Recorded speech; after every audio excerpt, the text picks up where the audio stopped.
Bismillahirrahmanirrahim. Assalamualaikum warahmatullahi wabarakatuh. Salam perubahan.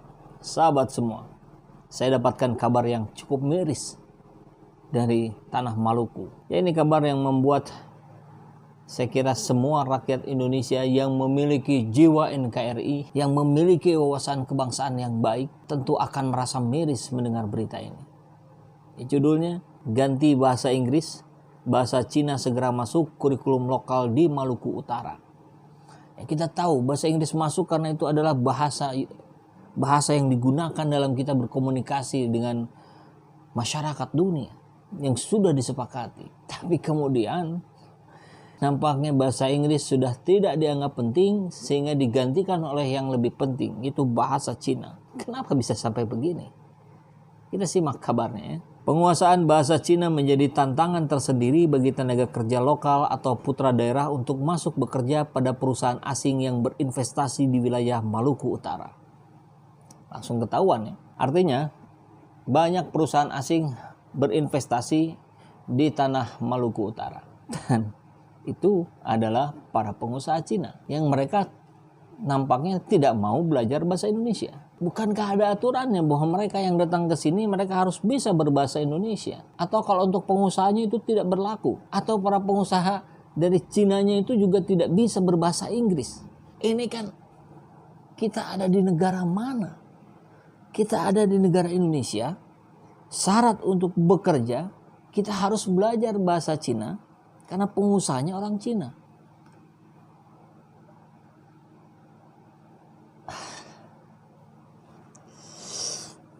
Terkait dengan itu, pemerintah Kabupaten Halmahera Selatan segera memasukkan bahasa Mandarin atau bahasa Cina ke dalam kurikulum lokal pada setiap sekolah di wilayah setempat.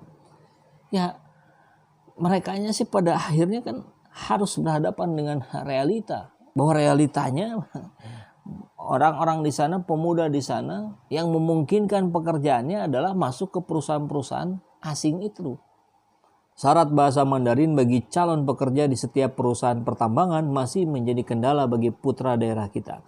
Karena itu kita akan memasukkan bahasa Cina atau Mandarin di sekolah Halmahera Selatan, kata Kepala Dinas Pendidikan dan Kebudayaan Kabupaten Halmahera Selatan, Safiun Rajulan, Selasa 14 Juli lalu. Jadi kondisi ini oleh Kepala Dinas Pendidikan dan Kebudayaan Kabupaten Halmahera dianggap kendala. Jadi masyarakat yang tidak bisa berbahasa Cina menjadi kendala buat mereka sendiri. Kalau tidak bisa berbahasa Inggris menjadi kendala kita berhubungan dengan orang luar, itu masuk akal. Tapi ini seperti yang apa ya? Kalau istilahnya dijajah, tepat tidak ya? Bingung juga saya. Ia memaparkan pelajaran bahasa Cina tersebut nantinya dimasukkan ke dalam kurikulum lokal mulai tingkat SD dan tingkat SMP. Wow. Jadi kurikulum bahasa Cina ini akan menggantikan kurikulum bahasa Inggris di setiap sekolah yang ada katanya. Kebayang ya, dengan situasi seperti ini artinya para pelajar yang ada di Maluku Selatan per hari ini atau per itu dilaksanakan kebijakannya, maka mereka didorong untuk bekerja di perusahaan yang dimiliki oleh orang-orang Cina. Tidak didorong untuk kemudian mampu berkomunikasi, menjalin kerjasama dengan orang-orang luar negeri selain orang Cina. Kan jadi begitu ya. Ia berharap dengan adanya kurikulum bahasa Cina tersebut di setiap sekolah, para putra-putri di Kabupaten Halmahera Selatan yang lulus sekolah mereka sudah siap dalam berbahasa Mandarin ketika ingin bekerja di perusahaan pertambangan. Astagfirullahaladzim. Kan kalau kemampuan berbahasa itu ketika kita ingin lancar maka harus banyak praktek ya. Jadi kebayang nanti ketika bahasa Cina ini kemudian harus dikuasai oleh para pelajar di sana, mungkin mereka harus membuat bahasa Mandarin itu menjadi bahasa ketiganya setelah bahasa Indonesia dan bahasa daerah, atau mungkin menjadi bahasa keduanya, atau malah jadi bahasa pertama. Makin ngeri kali negeri ini.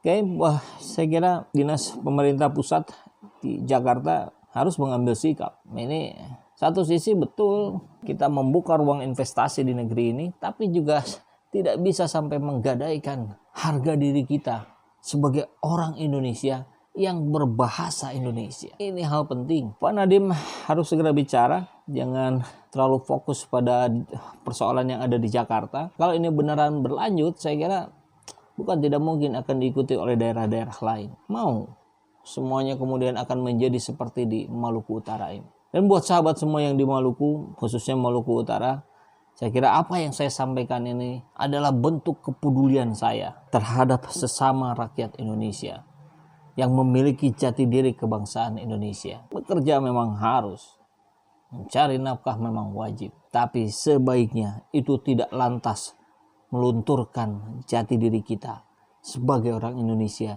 yang berbahasa Indonesia dalam bekerja sehari-hari.